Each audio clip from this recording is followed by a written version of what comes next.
దృశ్యం ఈ మధ్యకాలంలో నేను చూసిన బెస్ట్ ఫిలిం అని నేను అనుకుంటున్నాను. ఎందుకంటే మా ఫ్యామిలీ మెంబర్స్ అందరూ కలిసి ఆ సినిమా చూడడం జరిగింది.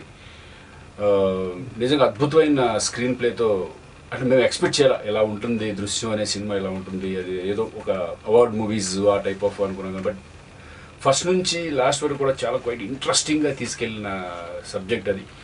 ఎస్పెషల్లీ మరి వెంకటేష్ గారు దీంట్లో నిజంగా వెంకటేష్, మీనా వాళ్ళు ఎవ్వరు కనాలి నిజంగా క్యారెక్టర్స్ కనిపించింది దాంట్లో. అంత అద్భుతంగా వాళ్ళ పర్ఫార్మెన్స్ న్యాచురల్ పర్ఫార్మెన్సెస్ లాగా వెళ్ళిన సినిమా అది.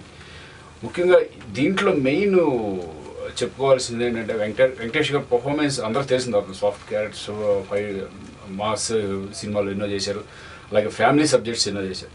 బట్ ఇదేంటంటే అండర్ ప్లే చేస్తూ వెళ్ళే క్యారెక్టరు ఒక రకంగా చాలా కష్టమైన క్యారెక్టర్ అనుకున్నాను. ఎందుకంటే ఎమోషన్స్ ఎక్కువ లేకుండా ఒక ఫాదర్గా కూతుర్ని ఒక పక్కన వైఫ్ని ఇలా ఒక దారిలో తీసుకెళ్లే క్యారెక్టర్ చాలా ఎక్కడా కూడా వెంకటేష్ గారు కనపడాలి. నాకు తెలిసి క్యారెక్టర్ కనిపించింది అంత అద్భుతంగా ఆయన కూడా చేయడం.